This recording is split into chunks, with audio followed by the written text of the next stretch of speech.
बस F M के Lahore studio की आवाज़ आपके साथ विसाल और मोहम्मद मोहसिन नवाज़, और हमारे साथ मौजूद हैं प्रोफेसर डॉक्टर फौजिया राना, जो कि प्रोफेसर ऑफ ऑनकोलॉजी हैं यूनिवर्सिटी ऑफ फ्लोरिडा अमेरिका में, और हेड ऑफ डिपार्टमेंट हैं वहाँ के ऑनकोलॉजी डिपार्टमेंट की, चेयरपर्सन भी हैं। और ख़ास एजाज़ ये भी है कि पाकिस्तान में कैंसर की बीमारी जब एक ऐसा ख़तरनाक सिंबल थी कि जैसे कैंसर की न्यूज़ के ब्रेक होते ही लगता था कि अब काउंटडाउन शुरू है और मौत के दिन करीब आ रहे हैं।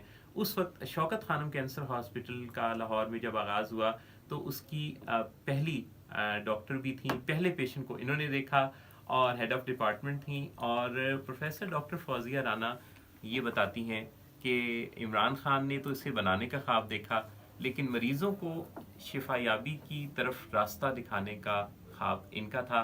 प्रोफेसर साहब, आपने हमसे शेयर किया कि आपने एक दिन में, पहले दिन में 75 पेशेंट्स को देखा, और पहले 4 महीने में आपने कोई 2000 से ज़्यादा मरीज़ों को आई गेस देखा। 4000। और ये वो ज़माना था जब आपके पास ज़्यादातर लोग यानी आ रहे थे चारपाइयों पर पेशेंट को ला के यानी लेके आते थे स्टेज 3-4 पर। वो ये समझते थे कि जैसे कोई उम्मीद की नई किरण रोशन हो गई है।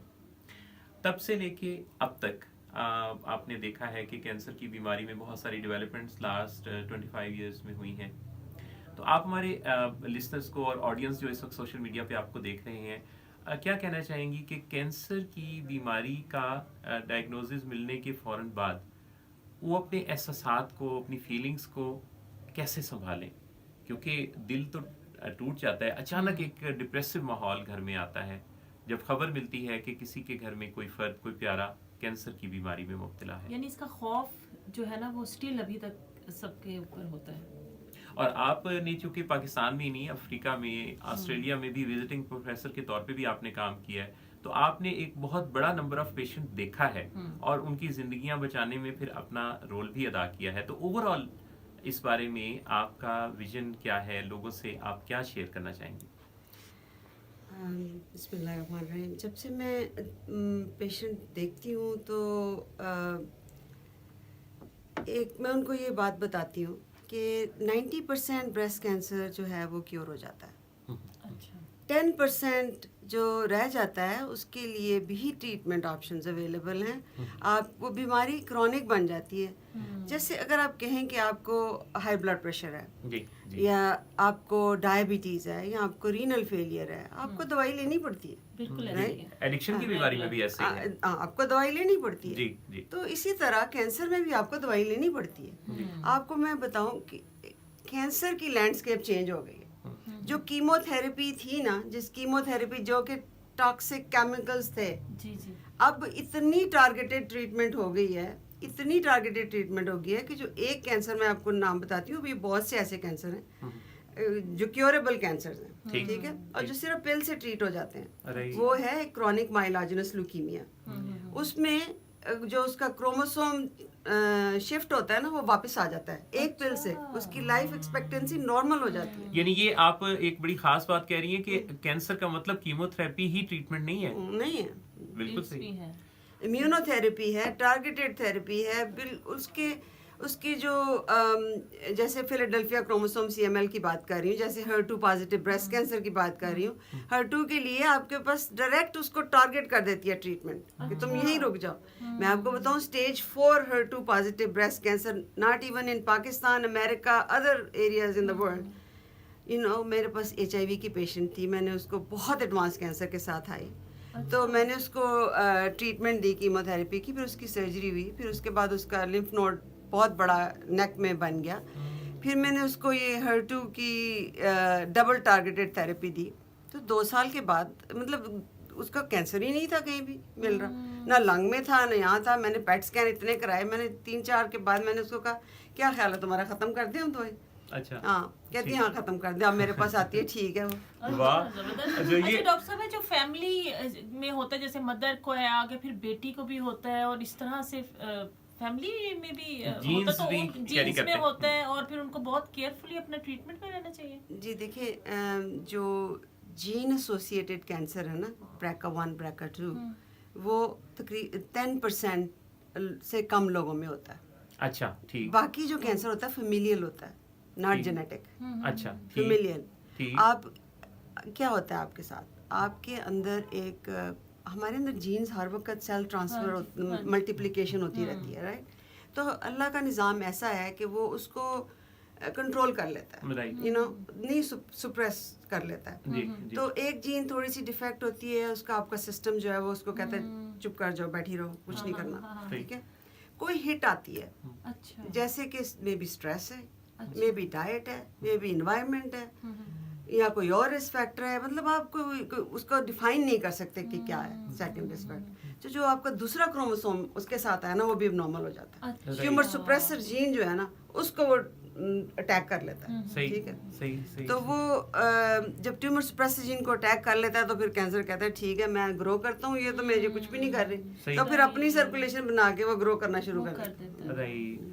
तो ये बताइए कि जैसे वेस्टर्न कंट्रीज की हम बात करें तो वहाँ 80% लोग वो हैं जो कि बिलो स्टेज 3 वो जाते हैं डॉक्टर के पास, उन्हें पता चल जाता है क्योंकि अवेयरनेस इतनी ज़्यादा है, और 20% वो हैं जो कि स्टेज 4 तक जो है पहुंचे होते हैं या किसी वजह से उनको नहीं पता चल सकता।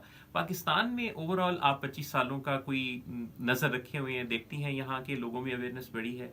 मैं समझती हूँ बहुत अवेयरनेस बढ़ी है। मैं लोग एक्चुअली मेमोग्राम कराते हैं, लोग समझते हैं कि कैंसर जो है ट्रीटेबल है, और बहुत अच्छी शख्सियत हैं जो कि क्योर हो चुकी हुई हैं। और मैं आपको बताऊं, ब्रेस्ट कैंसर में कि औरतों का बड़ा हाथ है इसकी एडवोकेसी में, और एक ये एग्जाम्पल है बाकी कैंसर्स के लिए कि ये you know cancer can be cured. हाँ, ये आपने बड़ी अहम बात कही है कि ब्रेस्ट कैंसर एक एग्जाम्पल भी तो है। अच्छा, इसमें ये चीज़ भी कि 1% जो है वो ब्रेस्ट कैंसर मेल्स को भी हो सकता है, खारिज सवाल वहाँ भी बात नहीं है, लिहाजा इसके बारे में ओवरऑल अवेयरनेस की ज़रूरत है। और अवेयरनेस के लिए ऐसे प्रोग्राम्स का मीडिया से नश्र होना, ऐसे सेमिनार्स का होना, सोशल मीडिया का इस्तेमाल होना, अगेन एंड अगेन इस बारे में बात होना, लोगों के शऊर के दर्जे को यकीनन बेहतर बनाता है। डॉक्टर साहब, एक लम्हा फिक्री ये भी तो है कि केमो इतनी खौफनाक थेरेपी बता दी गई है कि पेशेंट को ना इधर उधर वाले मोहल्ले वाले कहना शुरू कर देते हैं ये ना कराना, ये बहुत खतरनाक है, इसके बगैर ही ठीक हो जाओ। और फिर खवातीन को तो अपने बाल बहुत अजीज होते हैं, तो कीमोथेरेपी और फिर बालों का और गिरना, अगर ये ना करवाई जाए तो फिर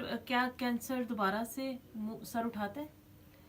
ये आपने बड़ा अच्छा सवाल किया। ये आप सिर्फ यहाँ पे नहीं करते, सारे मरीज वहाँ पे भी करते वहाँ पे भी हैं, वहाँ पे भी करते हैं। कहते नहीं कीमोथेरेपी ना ना ना ना, वो उसने मुझे कहा था कीमोथेरेपी मेरे वो उसके पता नहीं किसको हुई थी, वो कीमोथेरेपी से मर गया था, और फलान ने तो नहीं करवाई थी, वो तो ठीक है, वो तो ठीक है। हाँ, तो अच्छा, कीमोथेरेपी सही बात है कि ये टॉक्सिक केमिकल्स हैं, मैं कहती हूँ पॉइजन है ये, लेकिन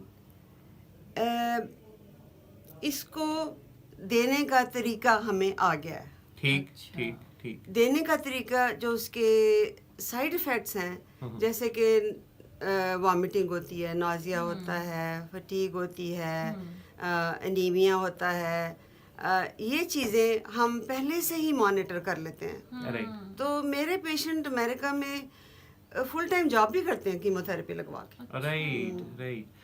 बहुत ही ये तरीका बहुत आम हो जाना चाहिए, अच्छी जो आप अपनाए हुए हैं, जो प्रोएक्टिव अप्रोच है, यानी सिम्टम्स के पैदा होने से पहले ही इसके इंतजामात करना कि ये उसके साइड इफेक्ट्स आएंगे, तो उसके प्रिकॉशंस क्या हो सकते हैं। हाँ, सही। अच्छा, बालों की आपने बात की है जी जी, कि बाल उतर जाते हैं, उसके लिए एक कैप निकली है, वो होती है आइस कैप होती है, वो आप पहना लें पेशेंट को तो बाल नहीं गिरते।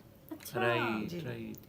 अच्छा, देखिए, यानी वो कीमो के दौरान या कीमो करवा के? कीमो के दौरान, है ना जी। अच्छा, ठीक। तो और हो सकता है वो कैप इतनी अच्छी हो कि उसके बाद खवातीन वो ठीक होने के बाद भी हो सकता है वो कैप इस्तेमाल करना चाहे, बाल ही ना गिरे, क्योंकि बाल गिरना इटसेल्फ एक अलग सा मसला है। हेयर फॉल का तो प्रॉब्लम रहता है। वैसे मैं तो मरीजों को कहती हूँ तुम रेड विग पहन लो या ग्रीन विग पहन लो, मैं तुम्हें प्रिस्क्रिप्शन लिख के दे दूंगी। अच्छा, ये भी है। तो प्रोफेसर डॉक्टर फौजिया राना अपनी ज़िंदगी में बहुत ही खूबसूरत मैसेज रखती हैं, अपनी स्ट्रगल्स में हज़ारों लोगों को नई ज़िंदगी से रोशनास कर चुकी हैं। और बड़ी खूबसूरत बात प्रोफेसर डॉक्टर फौजिया राना ने ये भी कही हमसे बात करते हुए कि इस चीज़ के इम्तियाज़ के बगैर कि कोई किस नेशन का है, किस मज़हब का है, किस कल्चर का है, ये हर पेशेंट को इस नज़र से देखती हैं कि इस ज़मीन पर وہ ایک انسان ہے باقی تمام انسانوں کی طرح, اس کے بلڈ کا کلر بھی وہی ہے, وہ بھی تمام اسی طرح سے اپنے اندر احساسات رکھتا ہے جیسے کہ دوسرے انسان. تو جب آپ اس انسانیت کے درجے پر لوگوں کو دیکھنے لگتے ہیں تو پھر دراصل آپ ہیومینٹی کو بھی سرو کرتے ہیں. پروفیسر ڈاکٹر فوزیہ رانا, آپ کا بے حد شکریہ, آج آپ ہمارے ساتھ اسٹوڈیو میں تشریف لائیں. کوئی میسج, اس وقت بہت بڑے لیول پہ آڈینس آپ کو سن رہے ہیں, دیکھ رہے ہیں, کوئی میسج ان کے لیے؟ پہلے تو میں آپ کی بہت شکر گزار ہوں کہ آپ نے مجھے یہاں پہ بلایا. آئی فیل بلیسڈ. میرا میسج یہ ہے کہ آپ خوش رہیں, آپ کے سامنے جو ایک دن ہے اس کی قدر کریں, آپ خدا کا شکر ادا کریں. جب آپ صبح اٹھو تو آپ کو سب سے پہلے یہ سوچنا چاہیے کہ کس کس چیز کا میں شکر ادا کر سکتی ہوں. واہ واہ. میں دیکھ سکتی ہوں, میں سن سکتی ہوں, میں سانس لے سکتی ہوں, میرے پاس سر پہ چھت ہے. یہ چھوٹی چھوٹی چیزیں, اس کا شکر ادا کرو. تو اگر آپ ڈاؤن ہوتے ہو, جب میں ڈاؤن ہوتی ہوں تو میں بھی انسان ہوں, سب لوگ ایسے ڈاؤن ہوتے ہیں. آپ کو یہ دیکھنا چاہیے کہ میں تو شکر ادا کرنا شروع کر دیتی ہوں کہ, اور یہ دیکھتی ہوں کہ یہ ایمرجنسی ہے ابھی right now, because when I am in the future, future میں جاؤ تو آپ کو پتہ تو کچھ نہیں کہ کیا ہونا ہے فیوچر میں, لیکن انسان پریڈکٹ کرنا شروع کر دیتا ہے. اور پاسٹ جو ہے وہ گزر گیا, ہم اس پاسٹ میں رہتے ہیں یا فیوچر میں رہتے ہیں, ہم پریزنٹ مومنٹ کو بھول ہی جاتے ہیں. تو یہ پریزنٹ مومنٹ جو ہے نا, یہی جنت ہے. واہ, پریزنٹ مومنٹ ہی جنت ہے. اسی کو سیلیبریٹ کریں اور اس کو سیلیبریٹ کرتے ہوئے اپنی زندگی کو خوبصورت بنوائیں. بہت شکریہ آپ کا پروفیسر ڈاکٹر فوزیہ رانا, آج آپ نے ہمارے اسٹوڈیو میں شرکت کر کے پروگرام میں آڈینس کو بہت ہی خوبصورت میسیجز دیے اور بہت اچھی اویئرنیس دی. بہت شکریہ, خوش رہیے, سلامت رہیے.